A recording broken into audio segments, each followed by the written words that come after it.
Hello and welcome to the Making It in Asheville podcast. This is your friendly neighborhood podcast where each week we sit down with an Asheville-based entrepreneur, small business owner, community member. We ask them what they are making and how they are making it in Asheville. And this season is a special season. We focus primarily or exclusively rather on retail businesses that are dependent on e-commerce. We're looking at e-commerce. How are you growing your e-commerce business? How are you thinking about e-commerce in 2023 and beyond?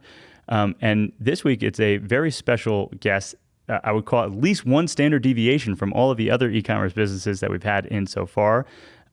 We have Laura Jurgensen of the Runner Box and the Rider Box here to talk about subscription-based e-commerce businesses and maybe some surprises that lie in store for Q4 of this year. So Laura, welcome. Thank you for being here. Thanks so much for having me. If you could, at a high level, talk to us about the Runner Box and the Rider Box. Sure, yeah. So the Runner Box and the Rider Box are sister brands. We offer subscriptions and one-time gifts for runners. So we're a discovery product. So we have a team of athletes that pull together the hottest, trending, best products that currently exist, and then we ship them out to our subscribers bi-monthly. They're pretty similar in nature. People are like, what's the difference? A lot of the nutrition is very, very similar. I think it's similar across all endurance, but where they vary is that the accessories are different. So obviously you might get chain lube or something for your bike, whereas you might get thigh anti-chafe. Yes, nailed it, if you're running. Okay. So that's the big difference. And then we also offer one-time gifts, which are especially popular over the holidays. We do like limited edition holiday boxes. So think like mint chocolate protein and a lot of things that just bring in the vibe. But yeah, we're kind of a full suite service, all full e-commerce for runners and cyclists. How exciting. When did, and first came Runner Box, the Runner Box. First came the Runner Box. Okay. When did that start? So that actually started quite a bit ago. Yeah. That was in 2014. Okay. And boxes were hot. Like right around. Boxes were hot. Okay. Right, that subscription engine, like it all of a sudden software came out to really support that. Yeah, right, so boxes were hot. We were one of the first. And actually how this happened, in a former life, I had a corporate job. I worked at Royal Caribbean doing, We just had Brondage on. His wife worked at Royal Caribbean. She worked what? In like the Hollywood studios on like the shows. I worked in corporate, so I was in finance. Wow. So I did finance at Royal Caribbean, had a really good career there. Also was racing bikes at the time. I started in running. I played basketball in college and just tore my knees up. So Sure. I ran after, but that quickly segued into all I can do is ride a bike and got offered some pro contracts, which sounded really fun, but also you make no money as a female in sport. So I was like, oh, I'm not going to leave my career to go ride a bike for $5,000 or whatever they were offering me. But the offers kept getting more attractive, and my boss at the time, I said, hey, I have this opportunity to travel and go race. And he said, hey, your job will be here when you get back. Oh, cool. But for me, I was like, well, I can't just do nothing. Yeah. So that's kind of how the Runner Box started, was out of necessity. So 2014, there was no such thing as like remote job. So I was like, well, I'll make one. So it kind of started as like this side thing to make a couple bucks while I was racing.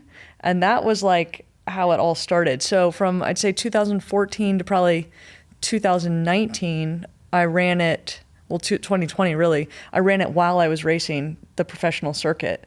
So it was, that's how this all came to be. Wild. For clarity, bike riding, I'm thinking like Tour de France type Correct. stuff? Yeah, those type of skinny tire ones. Skinny tires. Skinny tires. And so how did you start with Runner Box versus Rider Box if you're a rider? It's a really good question. So it was kind of one of those situations where like just the perfect chain of events happened. So my high school coach, who was also my best friend at the time, her sister was super into running, had this idea of doing the Runner Box, got it started and was like, whoa, wait a second, I don't actually want to do work. And she was a stay-at-home mom. She had 2 young kids. She's like, I don't want to like not be able to be there for them. And she knew that I had these opportunities to race. So she's like, why don't you just do it? And I was like, okay. So that kind of was like the tipping point that allowed me to be like, yeah, I'm going to jump into this bike racing thing. And I'm also going to do like an entrepreneurial thing at the same time. Wow. Where was home base at the time? Home base was Miami, Florida. Royal Caribbean. Okay. And then at what point did you find yourself in Asheville? So that was in 2014 that I left Royal Caribbean. One of the first races that we did was in Charlotte, North Carolina, so right down the road. And when I worked corporately, I was grinding pretty hard. My whole family is in like the Fort Lauderdale area, so not very far away at all, but I never really saw them because I put in all these huge hours. My grandma has a place over kind of by Silva, so Cashers, up on Cullowhee Mountain, and that's where I came every summer of my whole life growing up. And I remember telling her when I was like 10 years old, I was like, I'm going to get a job where I can just sit on this porch and work from here because I just loved it so much. So when we raced over in Charlotte, I was like, I'm going to go see my grandma. We're right around the corner. So I had my one duffel bag for the race. I drove over to Cashers, and I thought I was going to stay there a week, and I ended up staying the whole year. Wow. Out of my duffel bag with my laptop, working off reports just like I said I would 15 years ago. How incredible. Yeah, it kind of all came full circle. And then in 2015, I was like, okay, I've actually got to like get my own place. I can't live with my grandma. So everyone was like, if you're going to be a professional cyclist, you really need to move to Boulder because that's where it's at. So I did. I moved to Boulder, and it was beautiful and it was great, but it costs 3 times as much as Asheville, and it offers less for me personally. Asheville is just such a progressive place. Everyone says that Boulder is really startup friendly, and I just didn't find that. It's startup friendly if you're a rich white guy that has a bunch of capital already lined up, whereas I find that Asheville is like very much like, come start a business here and we'll help you no matter who you are. So I moved back to Asheville in 2016 and have been here ever since. Amazing. What, for some contrast, talk to us a little bit about the scale, however you think about it. So it's boxes, it's subscribers, it's whatever it is today, so that we can have some context of what was going on then. Like how our subscriber base now? Sure. Yeah. However, whatever way you want to think about it. Sure. We have about 3,000 customers, active subscribers now. We have a customer base of 25,000 across the board. We've been on the list of Asheville's fastest growing startups 2021 and 2022. So ever since we exited racing and kind of put our heads down, we've really been able to scale quite quickly. So it's been a lot of fun. Yeah. Wild. And so it's 2016, you're moving here, you're saying, all right, well, I'm still going to train, I'm running this business. What does this subscriber base look like? And is it effectively paying, your rent plus, or like, what does the world look like in those early days? I don't know exactly the numbers. Yeah. I don't even know if we were at 1,000 subscribers then. I mean, it was enough to get by. Yeah. I mean, obviously we were making money racing. We were on good teams. Most of the money's in prize money, so that's what the hard part is. But luckily I was on good teams. We were doing decently, but between the racing and the business, it was enough. It's not something that you're going to be, banking in your 401k with, but it was more than enough to be like living the dream, so to speak. And that is sort of what my guess was. And so 2020-ish, you say, let's get serious. What does let's get serious look like tactically? So like what things begin to change when you're not maybe on the road pedaling, that's a great 4 question. hours a day? I think most of it is just consistency. So you nailed it. Like generally what a work day looked like for me when I was still racing was that I'd get up at 6, I'd work from 6 to 10. I would transition to my training, I'd ride from 10 to 2, come back, eat lunch, and then put in a couple more hours on the back end. So it was more broken up. We were on the road a lot. So travel days really kind of mess everything up. Not that they mess it up, they just really pull away from that ability to be on point. And really, COVID kind of forced me into this because there was no racing in 2020. I was like, 2020 is going to be my last season, which I said every season for the past 4 years. And then there was no racing. So what it looked like is me being able to sit at my computer for however long I needed to get it done, rather than having all like the inconsistencies of going to train. I think that what I didn't realize is, training is a lot more time than just the time you spend on your bike. It really wipes you out. I mean, you're training hard and then you get back and it was just like mentally you were already exhausted. So now it's just diverting all that energy to being fully focused on the business. It allowed us to execute on a lot more initiatives. I'd say when I was still training, we did what I like to refer to as the MVP, minimum viable product. So it was like we wanted, number one priority for us was our customers. So it's like, this has a negative impact on our customers. It needs to get taken care of. That's where like we wouldn't let that line cross. But as far as like launching new initiatives or going into new spaces, that wasn't critical, right? It was just like making sure that the customers that we had were serviced properly and just growing organically that way. So we weren't like funneling a bunch of money into marketing. We weren't launching new strategic initiatives. We were just doing enough. Whereas when we put our focus into it, we had so much time to look into, okay, so we're really good here and we're really solid with our current customers. How do we extend out? How do we move further? So that was a big transition. We had so much more scalability because we could now focus not only on our current customer, but also the growth cycle. That sounds right. Right. So like okay. So I'm going, yep.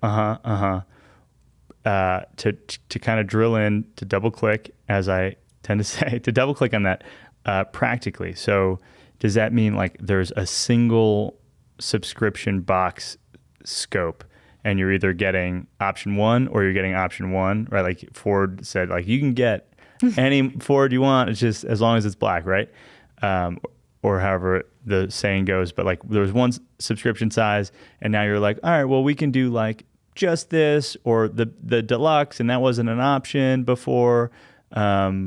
Like what kind of strategic initiatives could be initiated? Sure. So we changed all our branding and packaging, which is super clean today. Thank you. Yes. So we worked hard on that. It literally used to come in a brown box with a black sticker on it. So, like we really invested in the customer experience of the unboxing, because I think that's incredibly important. I think we spent a lot of time getting new customers again. So we like really drilled into some of like our digital marketing strategies, email strategies. Like email marketing is time consuming. So that's something that we really extended and moved in on. We reskinned the website. So a lot of things that needed upgrading, we really worked on when you have an e-commerce business, it's not just about like being functional, it's about staying relevant. And so I think had we not done this, you start to lose that relevance. Everything around you is moving so quickly. And if you're not, when we came onto the scene, we were the first subscription box for runners. And so that's cool and novel. You can ship it in a brown box. But 4 years later, when there's 8 other of you, how do you stay on top of it? So I think it was more of just like getting back ahead of the curve on all our packaging, all our presentation, all our messaging, really dialing that in and making sure we really hit it for the customer. And I think that had a lot of big impacts. I mean, actually, like real tactically, the size of the box changed. So like we went from a smaller brown box. We started realizing we're really leaving out a lot of items we want because of the size of the box. We changed the size of the box to go back to the Ford, you can get any car as long as it's black thing. We didn't change that. So the one thing about our business model right now, which has lended to the new venture that we may peek under the covers. But so we have a discovery box. There's 3 main categories of subscription boxes. One of them is discovery, which means we pick out everything and this is to introduce you to new products. That's what we are. So my business partner, man, she's so decorated. She New Zealand national champion. She's really well versed in sports nutrition.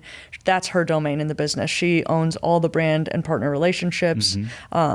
We have an unbelievable team of ambassadors and professionals that kind of feed in everything new and upcoming. And she packages a box that is the latest and greatest. But you have no say in what goes in there, because if you're subscribing, you probably, to give you a good idea of our demographic, we call them the middle of the packer. If you're running a 2.5-hour marathon, this may or may not be the right product for you. You're so dialed on what you want. You don't need someone to help you discover anything. Which for folks at home is insanely fast. Fast. So you're like, you're the best of the best, and you have a team at this point. People are dying to give you product. You don't necessarily need a box for discovery. Yes. You're meeting with a nutritionist, you have your run coach, you have all these things dialed. You've got all the resources. We look at ourselves as a resource. So people that are more beginner, intermediate, not to say that this isn't a good fit. If you're very avid, we have a lot of subscribers like that, but our core customer, they really are coming to us because they want a subject matter expert to say, have this thing. So that's what we offer. We say, here is the best, and here it is. So that hasn't changed. We haven't offered other things other than that on our current website, but we recognize that that is step one of the journey for somebody, is to discover the things. And maybe I'll just dive right into it on the sneak peek. But so we can capture people for about the customer lifespan with us. I mean, honestly, we've had people since we started. Sure. So we have people that have been on board since 2014, and we're already deciding, like, what are we going to give them for their 10-year anniversary, right? This is incredible. But if you look at the average life cycle, it's about 2 years. They come to us, we help them discover what products they really, really like, and now they're going to buy more of them. Yeah.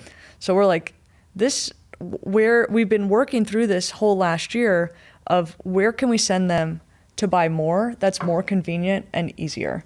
Because if they're getting 10 to 12 items in their box, are we sending them to 10 to 12 websites then to go get more? Because that seems really inefficient. If only there was an easier way. If only there were an easier way.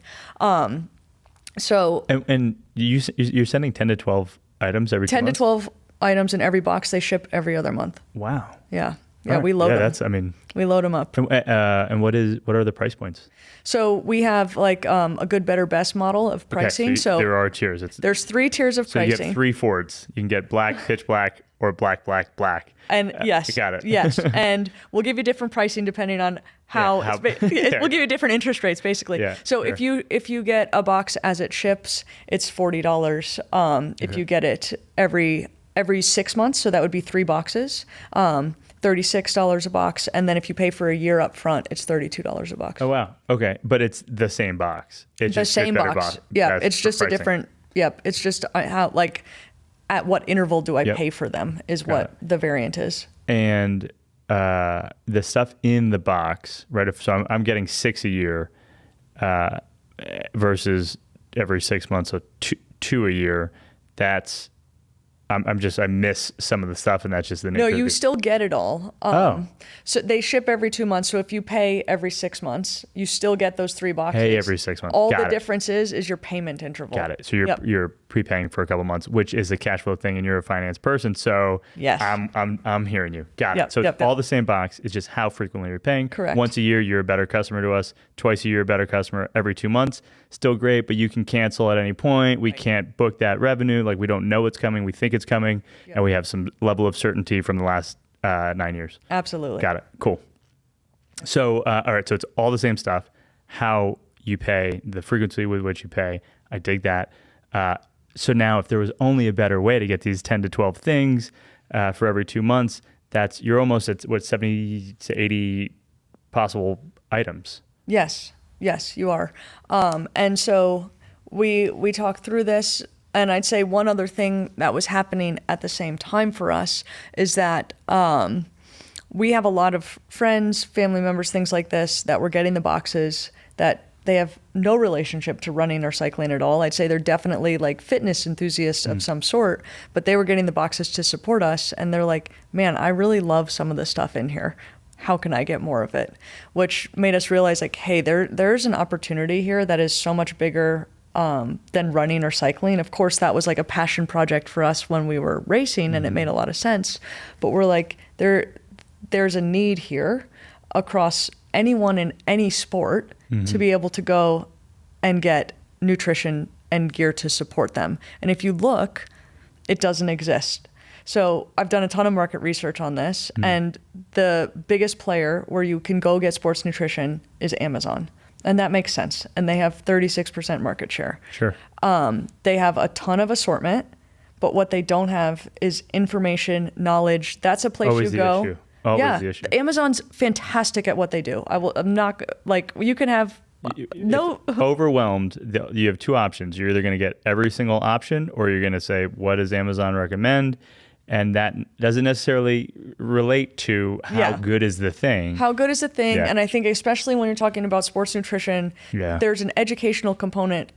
When do I use this? How do I use this? Do I have this before I exercise? Do I have it after? So that's your one choice. Unlimited assortment, very limited information, and limited vetting. Yeah. Your other choice is to go, well, I'll tell you, GNC is the next biggest player.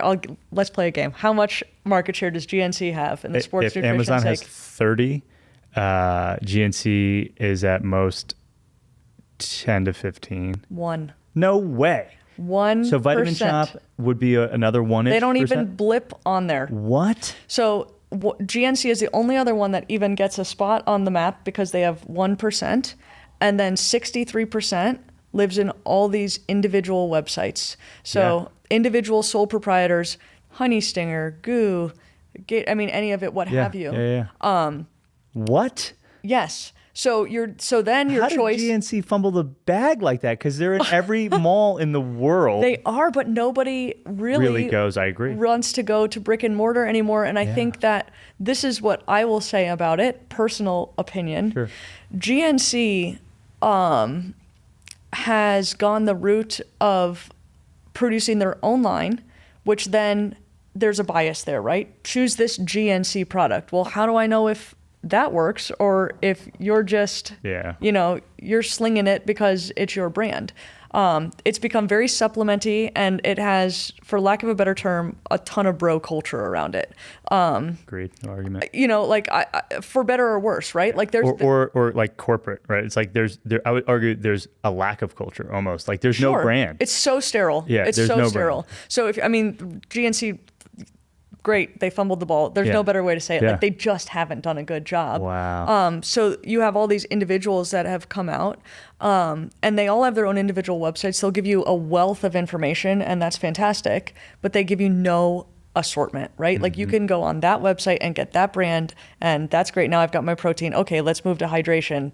That brand, that website, it's so inconvenient. So there's really nothing in the middle that meets what an athlete actually needs, which is assortment with some education and recommendation.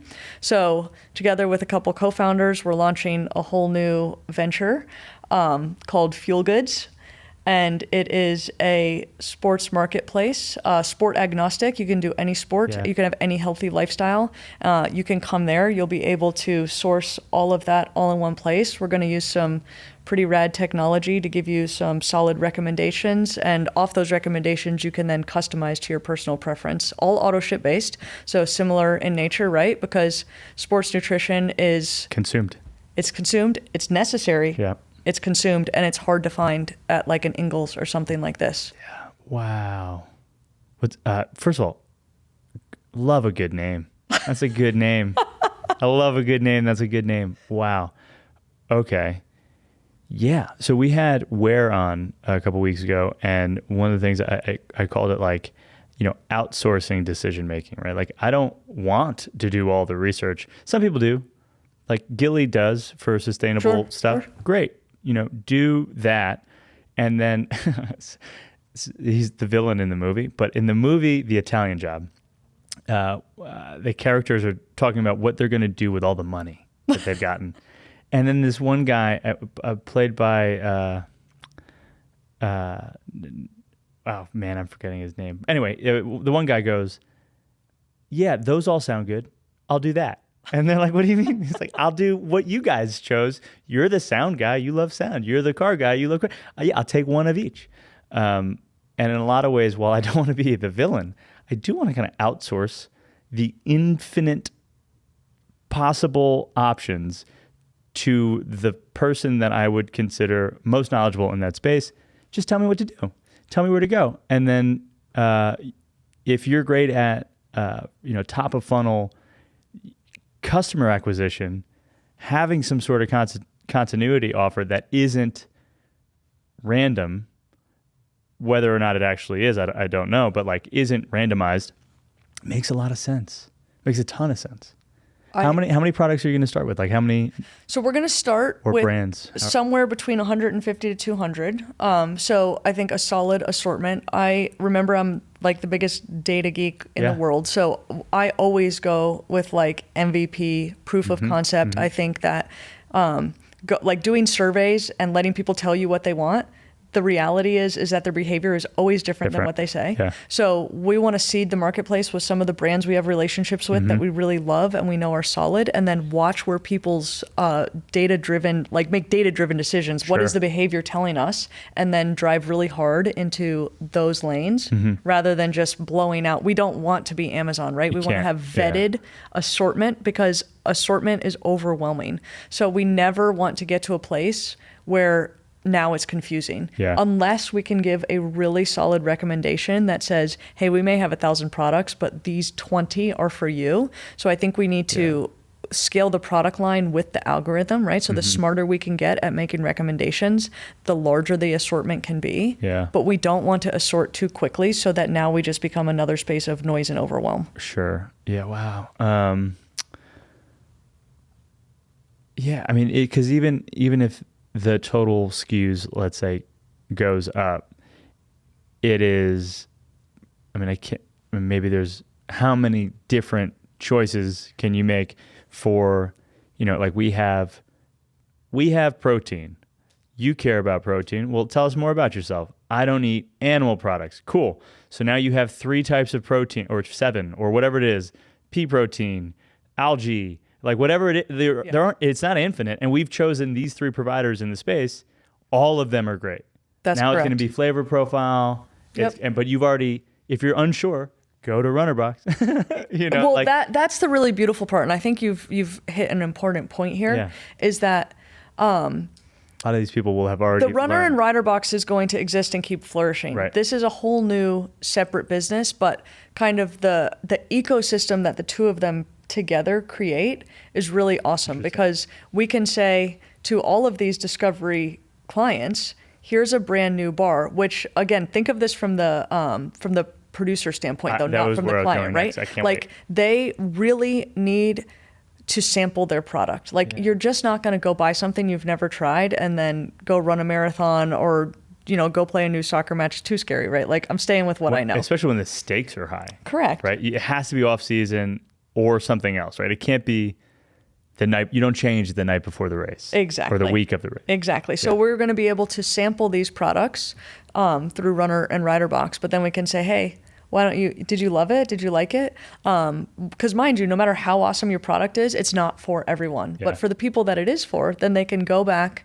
Now we have a channel that they can go purchase more of it. And again, like owning that entire space is where the real value lies. And it's the big differentiator because I think anyone can do one or the other. But I think when you kind of smash the two together, that partnership creates a huge amount of value. No argument. Completely agree. That's really exciting. Okay. Let's talk about, to your point, so we have customer side, right? So you ramped up brand, you ramped up messaging, and it's worked in so much as more customers than ever. You're, Venture 15, fastest growing business in Asheville, a couple of years in a row now. No brakes, all gas currently, which is awesome.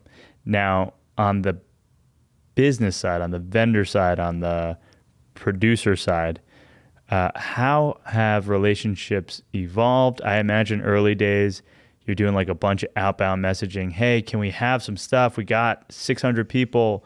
Like, how do we do this? It's going to be great for you. And now people are probably like, how do we get in your box? Talk to me a little bit about how relationships have changed and how you think about stuff. Yeah, that's a great question. Definitely, I would say one of the key things has been repeat business. So I think, we kind of touched on it that so many people had a subscription box. There was like this boom and everyone and their dog opened a subscription box for this thing. The best business to be in was a subscription software business where you were selling box software. For sure. For sure. I think a buddy of mine sold good for him. Once, yeah. So everyone was doing it. But a lot of people weren't doing it well. Like they didn't come to it with a business mindset because sure, you're servicing your customers, but your relationships with your vendors are just as important. And a lot of people were just throwing whatever they could get for free in a box, sending it out. And I mentioned that there was several other subscription boxes for runners. None of them exist today. No way. They've all gone out of business except for maybe one other one. Sure. But like a lot of them didn't weather because they didn't set up their relationships in a way that would provide long-term viability. So we provide an entire marketing package for our customers. And I know that we touched on it slightly when I said, hey, we ship boxes every other month. Yeah. I don't know of any other subscription service that does that. A lot of them do it quarterly. But when we did start monthly, and we would get people posting on Instagram and they were like, look at my runner box drawer, it's awesome. And when we saw that, they thought it was great. Yeah. We were like, whoa, we missed it. Trash. Because they didn't sample the thing. Yeah. And for our vendors, that was the whole point. We wanted you to try it so you could figure out if you liked it and then go back and get more. So we said, let's change this. We're going to every other month. It gives people more time to try everything because like we just talked about, there's only certain situations you might want to be willing to try something new. And then for our vendors, they get twice as long in that marketing channel. So we get 2 months to market them rather than one. So I think that's really set us apart. And for a lot of these companies, to go back to your original question, a lot of these companies worked with several different boxes. Since we provided a different level of service, when they launch a new product, when they launch a new flavor, they're already coming to us. So we, for forecasting purposes, we know pretty far out. Like they're like, we're going to launch this thing in Q3, next winter, next fall, whatever, and we could just slate them in there and have them down. So our brand relationships have evolved in a way that we have some distinct partnerships that we are so good, right? Like we have a great relationship with them. They have a great relationship with us. We can kind of plan out the whole year. So it's less scrambled. You know, it's not as much of I have to imagine it's like, I'm forgetting the myth, but the guy Sisyphus maybe who the ball up the hill, and you're like, finally the boxes are out. Oh no, we need to rebuild a box. It's a hard business. I would say it's not an easy business because you are constantly having to go through this discovery process yourself. I mean, people pay for us to do it because they don't want to do it because it's a lot of work. I think we definitely have it more dialed. There's certain trade shows we go to. Like I said, we have great relationships now. So interesting antidote. Like we go to Expo East every year, sometimes Expo West. It's like a natural product show where everyone's launching new brands. And we used to go and have our business cards and say, this is what we do and we'd really love to feature you in the box, et cetera, et cetera. And people are like, oh, that's neat. Now when we go to the show, people are like, oh, the Runner and Rider box. And a lot of these branding partners, they're not brand specific. So these consultants get hired and they work for a lot of these different food companies. So now they know us. And when we go, they're like, oh, you have to work with these guys. They do a great job. So I think just our reputation precedes us now. So we don't have to do a lot of that storytelling anymore because people already know, which is obviously hugely helpful. So it's become much easier to source product. Is the long and short of it. Have you like purchased a bunch of other domains with verb box? We haven't because like we really don't necessarily see the need for that. Okay. I think it's a very interesting idea.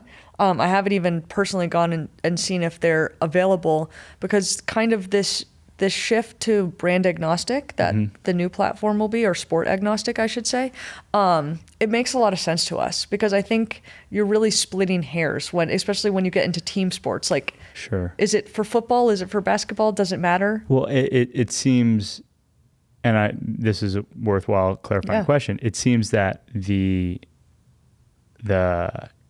fuel goods, fuel goods is primarily nutrition based. Whereas the boxes could be a little bit more widgets and stuff, right? So we talked about lube, right? Yep. Like, I don't know if Fuel Goods, maybe it'll have thigh lube and like nipple pouches or whatever runners do, weirdos. I run for punishment. Like that was my sports. The t-shirt was always like, your punishment is my sport. And it's true. But like, I love running fast on a field in a game. And then if it's running, I'm like, no. I totally hear that. Like team sports growing up, like conceptually, it was very hard for me. Like you're starting and finishing at the same place. So I hear that. So Fuel Goods will have, if it's consumable, it'll be on there. If you can find it in a runner or rider box, it will be on there. So like when we use the word fuel, we use it in a general sense of anything that would fuel your active lifestyle, right? So a lot of those consumable products will be there, but the focus will be nutrition. So the way that I like to describe it to people is like if you flipped a Dick's Sporting Goods on its head, right? So if you go to Dick's, they've got a lot of hard goods and it's like bats and balls and all this. And then when you go to the checkout aisle, they do have a assortment of nutrition. Flip that right over, and that's kind of what the marketplace will look like. It will have a focus on sports nutrition, but for those things that lie really adjacent and you need on a regular basis, that consumable is kind of the differentiator. We'll have those on there as well, but they definitely won't be as much of the focus. Hello, are you watching on YouTube, listening on your favorite podcast player? If you're not on YouTube, perhaps consider it, because behind us, you would notice that we are in an absolutely beautiful space, and that space is our season sponsor, Ernest Ready-Made Warehousing. And so if you're not familiar with Ernest, it is fantastic. I am joined here by my wife, Sarah Ubertaccio, founder of QB Cucina, and one of Ernest's newest clients. Yeah, excited to be back on the podcast. Great to have you back. Episode 110 if you haven't listened before. But what we want to talk about today is why you chose Ernest and what makes Ernest stand out, let's say, compared to finding a new office space in town to fulfill from. As a very high level, Ernest is a 30,000 square foot facility on Sweeten Creek, just south of Asheville. Huge facility, beautiful facility. Why did you choose to go with Ernest instead of any other place in Asheville? Yeah, well, I have a small growing business, e-commerce. We sell pasta tools and Italian kitchenware.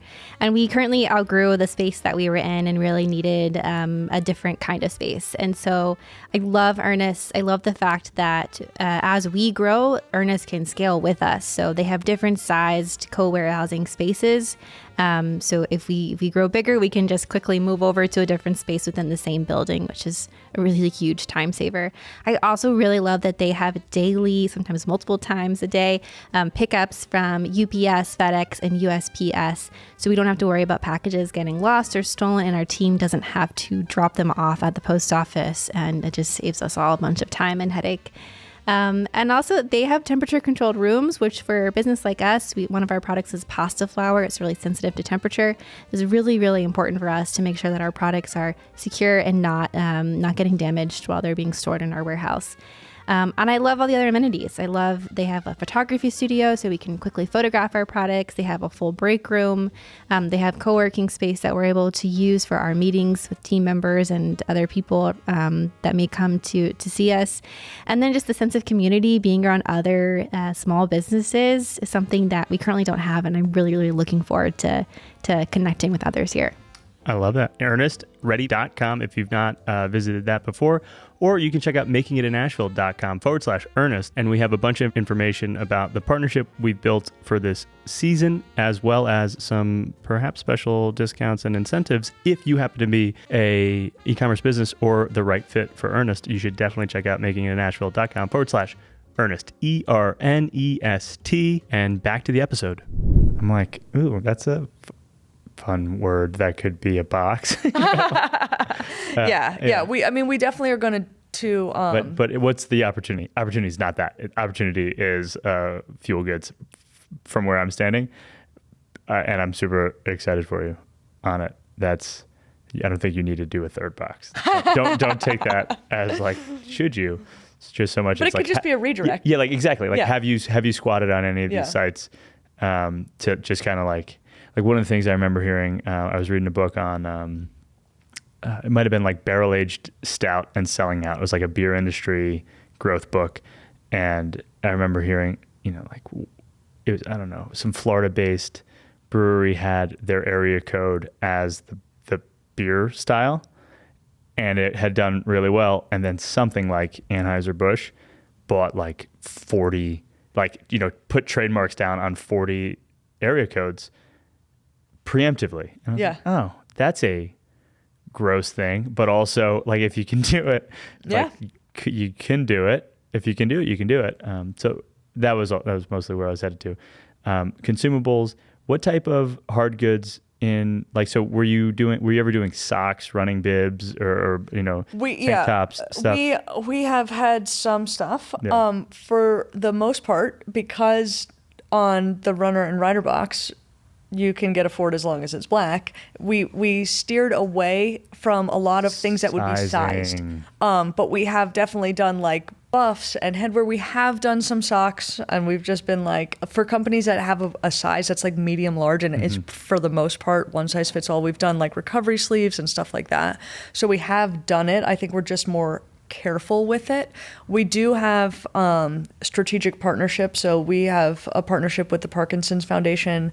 They have a program called the Parkinson's Foundation Champions, where people sign up for charity runs.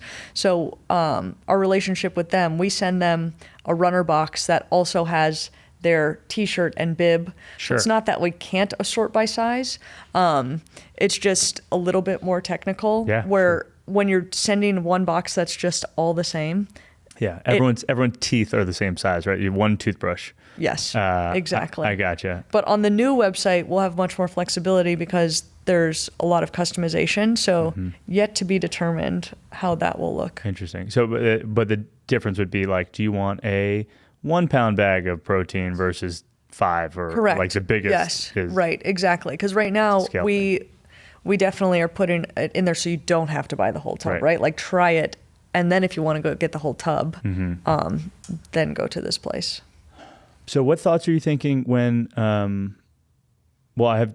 I can go two ways. First, I'm gonna not ask about fuel goods, though I want to, and say, what systems, so you've talked about brand and things, what systems have come into action that maybe didn't exist that have increased the efficiency overall? So you talked about your product partners telling you their roadmap a year in advance, so you can, like, it has to increase in efficiency. Are there softwares on the site? What are some of the things that have improved the business that maybe are behind the scenes? Yep, that's a great question. So I will say that we're currently on a WooCommerce website. We've been working on, yes, I know, shocking, because we are moving. We have a new go live. October 1st, we'll have a brand new website that's on Shopify. A long time in the making, because WooCommerce does not make it easy to automate a lot of things, but we did have a tool on there called Automate Woo, which ran a lot of processes in the background. We layered Metric over the top of it for all the data extraction, which was really great. And then I personally build out a lot of models to make things a lot faster. A lot of the systems were really antiquated, especially with our warehouse. So we use a 3PL for fulfillment. That's in Michigan, and also concurrently with our website going live, we're moving to Earnest. Exciting. On October 1st. So it's a very exciting move for us for a lot of different reasons. I think that we've wanted to do fulfillment out of Asheville for a very long time, and there wasn't a solution that existed for us. Fulfillment is not our core competency, like packing boxes, warehousing. So we truly believe that outsourcing that is the right way to go. And we had a really great partner in Michigan. However, it's in Michigan and we're in Asheville.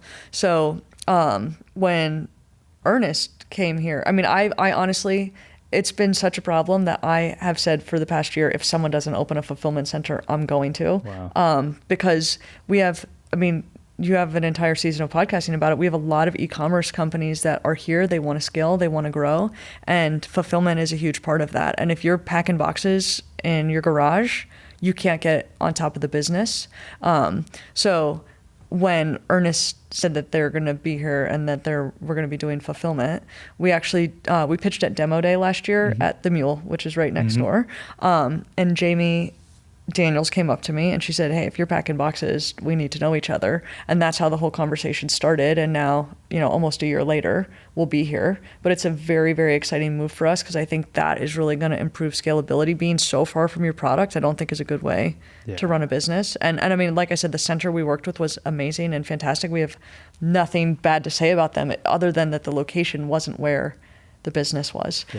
So that's going to be a big strategic move for us, and that will change a lot of things. We hope that the software here will be a lot quicker, because for me as a data person, I want all the customer data immediately, which Metric helps us do. I want it to be cleaned very quickly, which we have a bunch of macros and a bunch of workbooks that are doing that, which is not the best way, but it's the way that works right now. I think as we move over to Shopify, the whole world kind of opens up for us.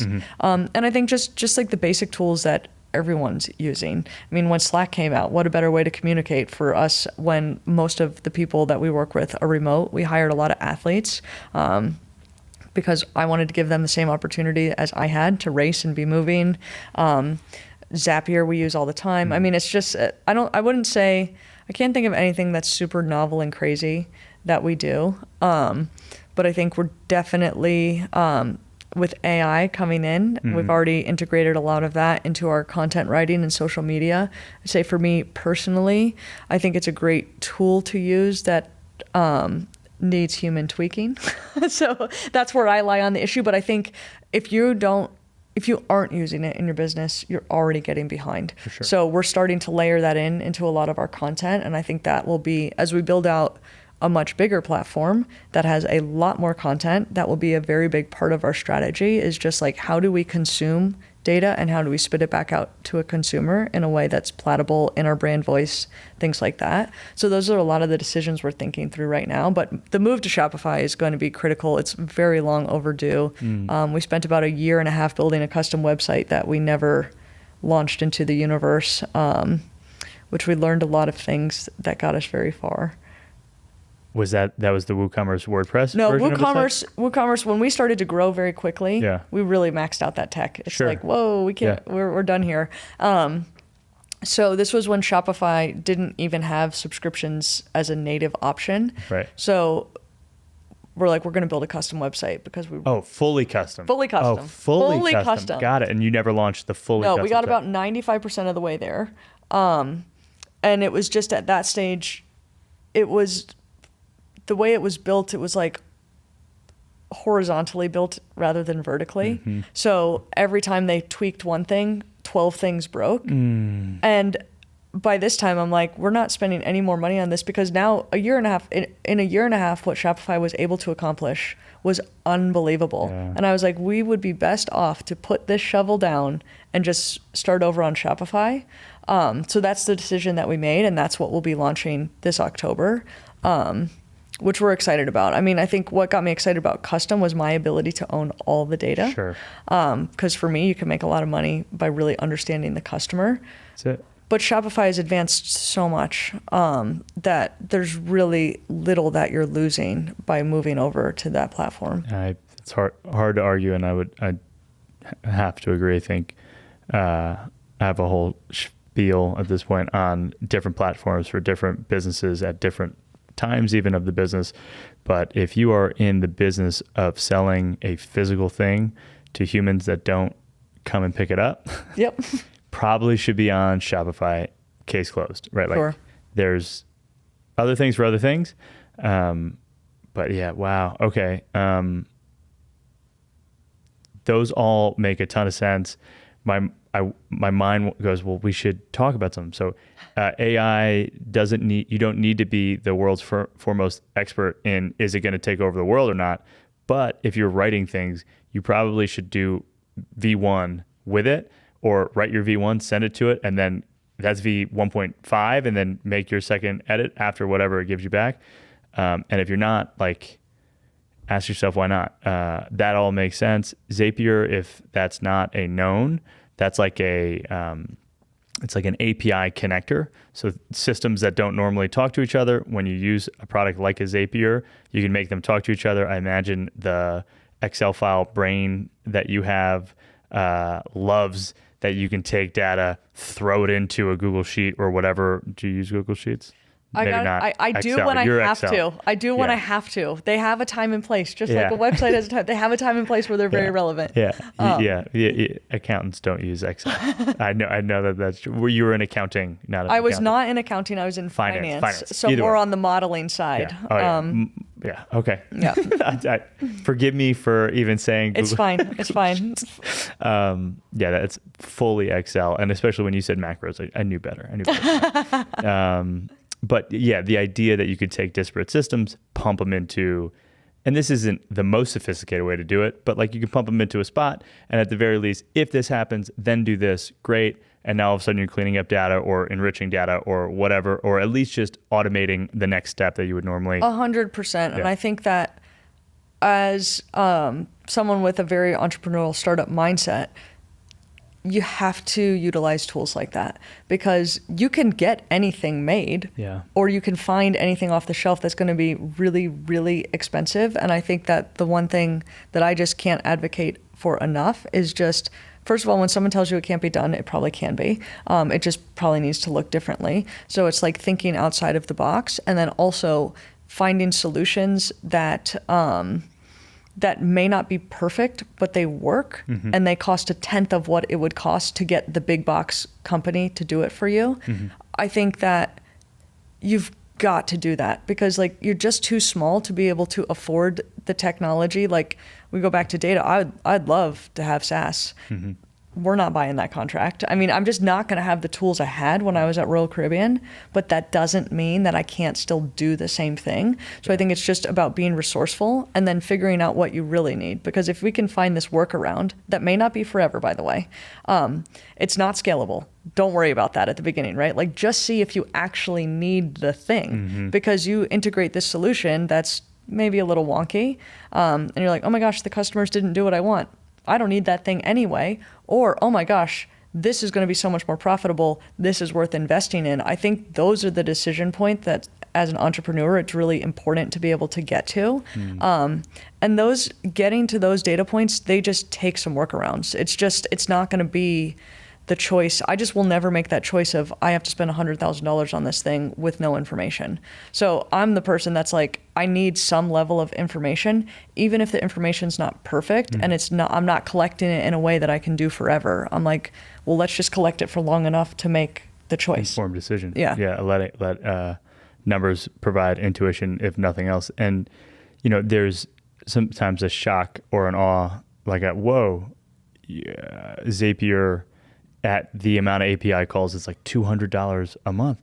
It's subscription for $200 a month. And you're like, well, my box is $40. That's $6. Like, all of a sudden you're like, wait, what am I doing here that I'm not paying for this thing to do it? Like, how many hours of a human is that? Not many, right? Like, it's like if you can have it happen all the time instantly, or every time you push a go, it happens.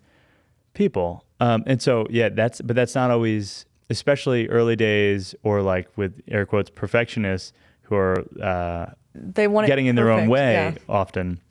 A phrase that came up was like, go ugly early.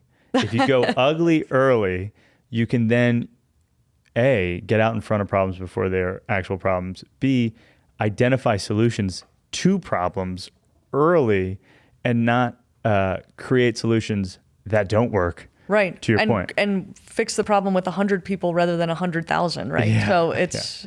Yeah. And hats off to you on doing something that I don't know, not many people can, or shall I say, have told me about, like, the sunk cost fallacy of like, we're in this thing for a year and a half, we're gonna launch the website, as opposed to, hey, we're in this thing for a year and a half, lesson learned, on to the next. Like, that is hard. It is very hard. It is very hard. I will say that I should have, in hindsight, I wish I would have put that shovel down 6 months sooner. Because we worked on it for about a year and a half, and I wish at a year it would have been like, we're done. It felt so close that I'm like, we're right around the corner. But I am very glad that we eventually did make that choice. To your point, it was not an easy one, but I know it was the right one. But I think you're right. Some people get so deep into it that they're just like, ego, pride, right, whatever I'm it is, smashing have my to head do it. into the wall. This is it. We're going to make it happen. When I think that some of the most beautiful things happen due to timing, right? Sure. So I think that although in the moment you can't exactly see that, it just lines you up for that next thing. Like had we moved forward on that custom build, I don't know if you and I would be talking about fuel goods, because I certainly wouldn't be building a second custom yeah. application. Yeah. So Which begs a question. What are the approximate build times on Shopify for both these projects? great question. Or all three of Yep. these? So the new Runner and Riderbox sites, they launch on October 1st. So we're Soon. month out? Yeah, this will be early month September when this airs. Yep. So we're very, very close. And then the real beauty is that I think we did spend some time really, really testing out the apps that we wanted to use. So, I mean, every platform's a little different. WooCommerce calls them plugins. Shopify calls them apps. So like, for example, like with subscriptions, you need to get a third-party provider that manages those subscriptions. There's lots of different options. We vetted them very, very heavily to make sure that not only that they did the thing we wanted now, but that they would do the thing we wanted to in the future. Sure. I think if you know the apps you're going to use, I mean, you could build a Shopify site Quick. really, really quickly. I mean, depending on how fancy you want it to look, you could easily build a Shopify site in a week. And I think that even with a decent level of customization, you could build it in a month. Really, truly. I mean, that makes sense to me. One of the differences that I believe WordPress has just recently been able to solve for it, but one of the differences I remember is like typically in WordPress there's like a license for a plugin, so you pay $199 one time. Yes. Or you pay whatever it is like once, and then you have a license, and then every once in a while they'll upgrade and put like a barrier to additional bells and whistles that you pay for one time. And on Shopify, they can have it be tied to sales individually. They can emails sent, API, whatever, almost whatever they want. And so the price on some of the apps, as they call it, can get big, but they can also meaningfully impact overall sales. Yes. And so it's like, well, you're paying for this value that they're creating. Yes. How is it looking in terms of like the difference for y'all? It is more expensive to be on Shopify for sure. If you look at it on a monthly basis. So like you got it exactly right. Shopify has monthly fees for Shopify itself, which based on the amount of information that you want access to. WordPress is a total open source free thing. WooCommerce is a one-time fee or maybe $100 a year. I mean, it's so nominal. Anything that you pay a fee on is practically nothing, whereas Shopify is not nominal. So like, I think like, for example, their like standard plan, I think it's probably $49.79 and then $2,000 to be on Shopify Plus if you want to customize any of your checkout or anything substantial. And that's just for the base layer. Then you're going to have to add on a lot of apps. The most common subscription app is Recharge, which charges $500 a month plus 1% of revenue. As you scale, that 1% is a big chunk when you're already paying $500 a month for the thing. We did not go with Recharge, spoiler alert, although most people do. That is absolutely the most popular app. I'm not saying that it's bad. We just had different things that we wanted. Like money. But it adds up very, very quickly. You could easily be spending $1,000 on apps, let alone the Shopify monthly fee plus all your transaction fees. So it is a little bit of a hard pill to swallow when you start looking at your financials. But I will tell you, I can't tell you how much money I've spent on developers fixing WooCommerce problems because the things don't work properly. Where if what I look at it with the Shopify cost is that you're paying, that's your developer fee, because these people are charging you a monthly fee, but within that fee, they're maintaining the app, they're making sure it works all the time. So it's almost like an amortized cost of the developer rather than paying some dude $5,000 on one shot. And on the WordPress side, the sweat inducing the site is down because a plugin was updated and had some line of code that kills Everything. Yep. And all you had to do is click this one thing or remove this one parentheses and it's fixed. But who are you going to find that knows that you got to go back to the last update? Are we updating daily? Did it forget? So like, did customer data disappear? Did the transactions that happened while it was down happen? To put it in context, we had all our prepaid subscriptions were based off a plugin on WooCommerce, and the developer of the plugin just said, we're not doing it anymore. We're deprecating it. So now we have hundreds of thousands of prepaid revenue that is not going to renew. It's not going to do anything. And it just became, so when I say we outgrew that platform, like it became an absolute disaster to manage that. We interrupt this episode with a horror story, an e-commerce horror story that my wife, Sarah Ubertaccio, experienced, but I'm going to preface, she's not alone. You might be an e-commerce store owner. You might have a friend who's an e-commerce store owner.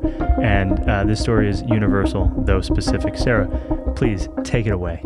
Yeah, well, I own a small business called QB Cucina, and we sell Italian pasta tools and kitchenware. And in our previous space where we were fulfilling from, one day my employee was packaging up a bunch of packages to ship via UPS, and UPS did not pick up from this location. And so she was going to package them up and take them out to the car and drive them to UPS. Well, it was raining a lot that day. As it tends to here in Asheville. Yes, as it tends to here in Asheville. And on her way, taking the dolly out to her car, some packages flew off the dolly, were soaking wet. She was soaking wet.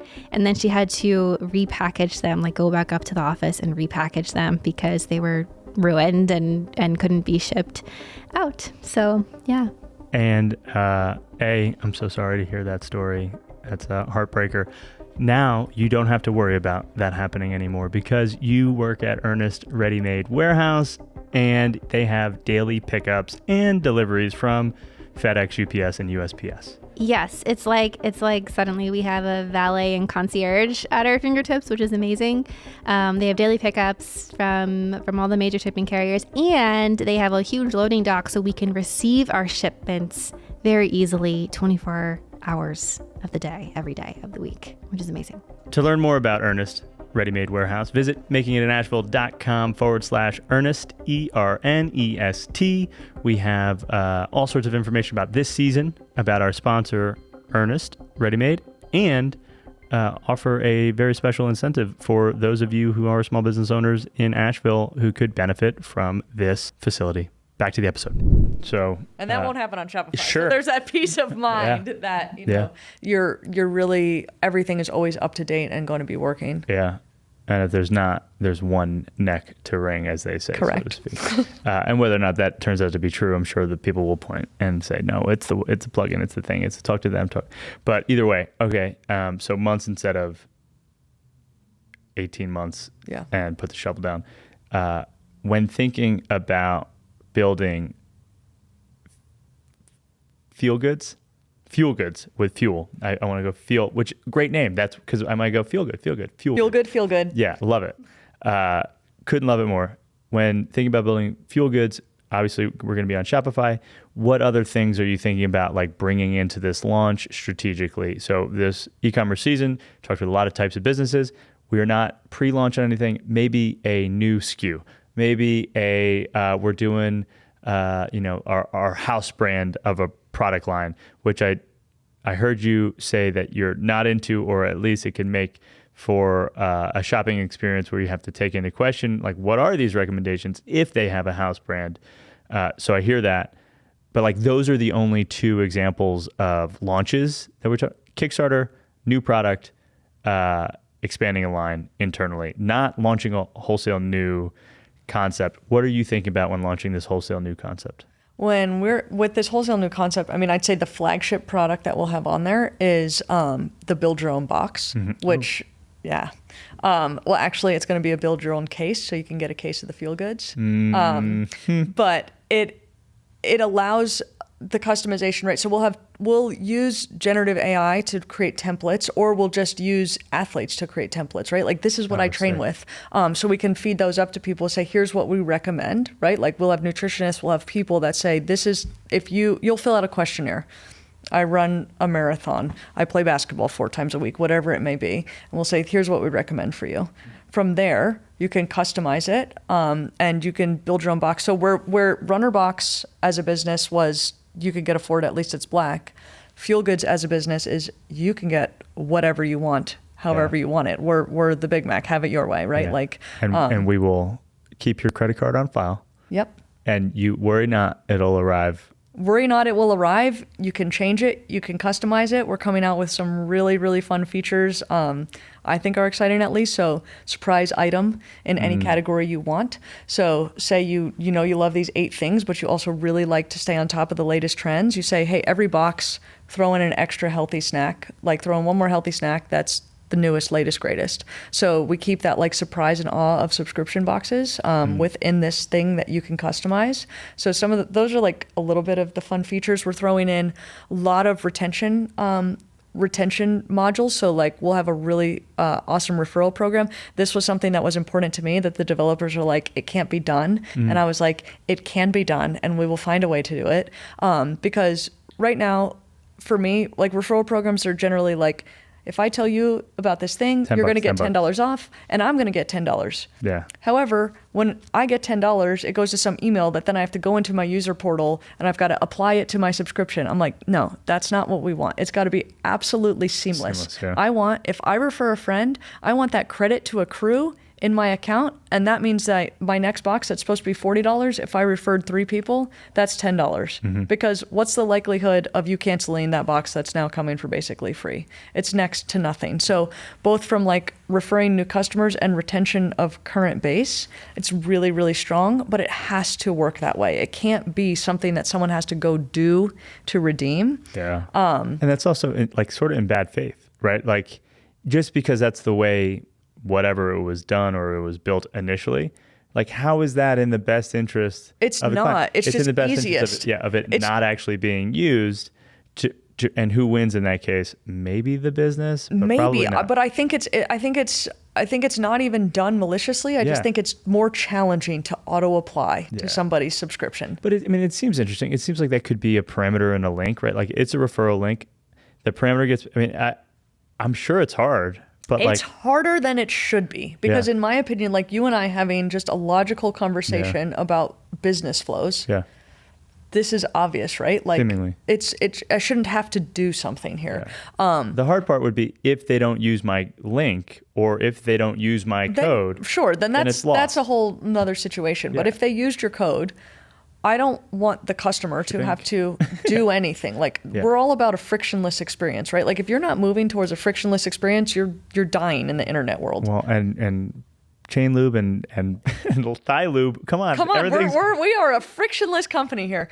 So that was one of the things that I pushed very, very hard for, and we found a way to do it, but it wasn't traditional. There wasn't like an app that just did it natively, but we had we've got a great group of developers, let me say that.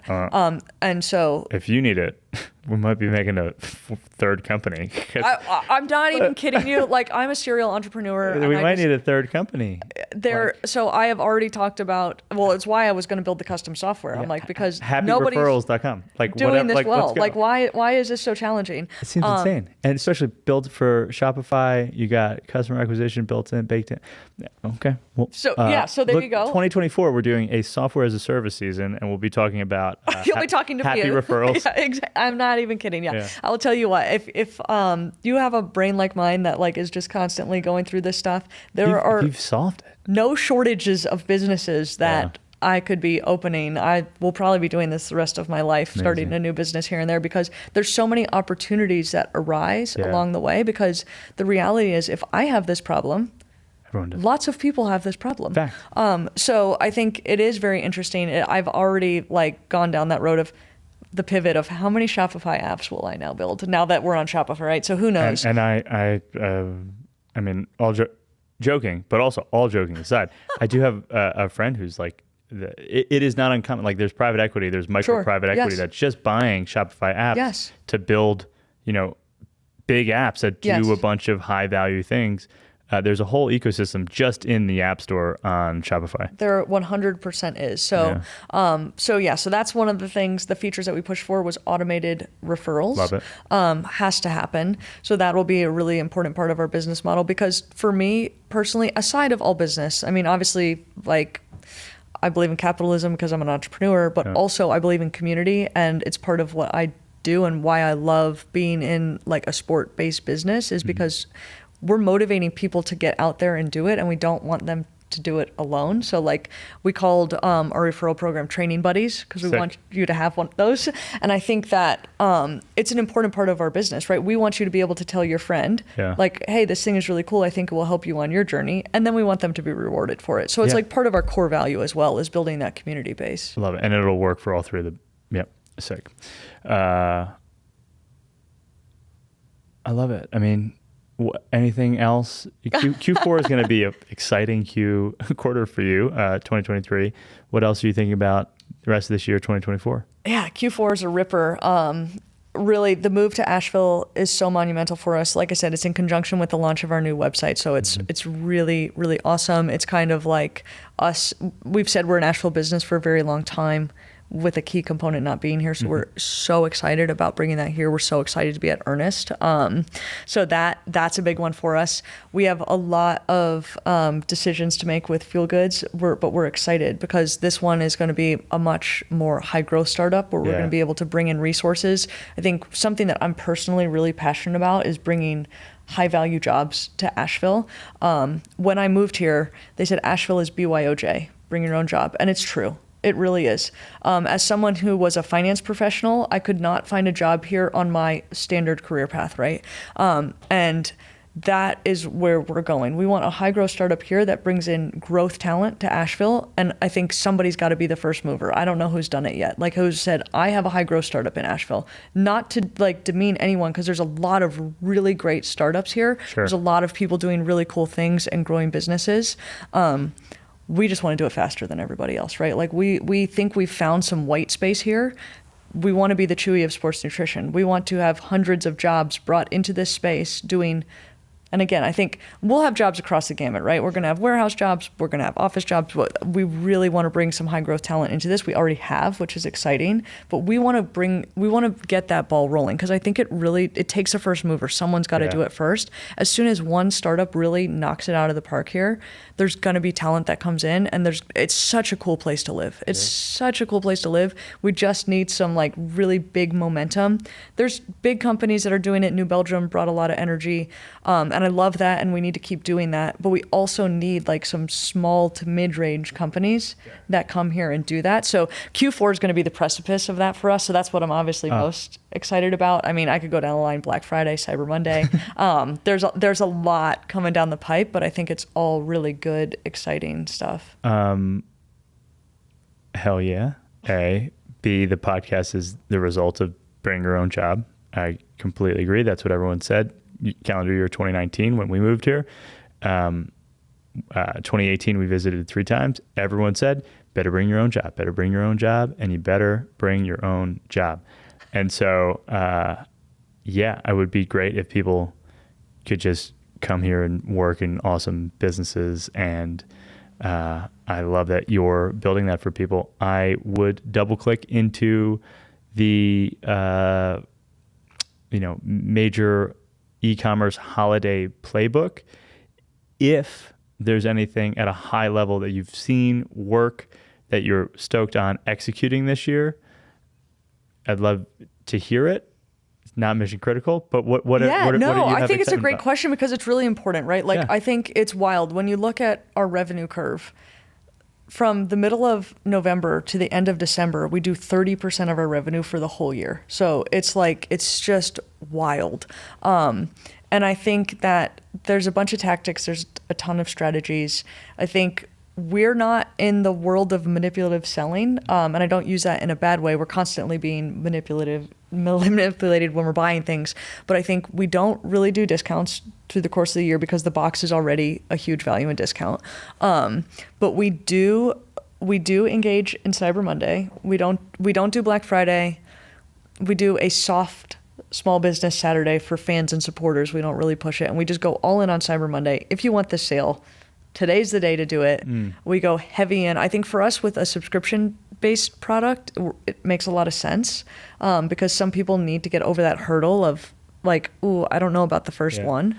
And I'd say for us, what's been most successful has been building the list early. Yeah. So it's just building the list. I think that too many people, it's extended out, in my opinion, to such an unreasonable pace. Now. Yeah. People are like Cyber Monday. Monday now, hop on the list. Like, it's not Memorial Day yet. Yeah, for but you guys, it's like or Labor Day. Yeah, it's not even hop on the list. It's like Cyber Monday today, you can get 10% off, and I'm just like, it's too much. So not all guests could I ask this question to and expect that they actually have it probably in their brain, and so no pressure if you say don't necessarily know.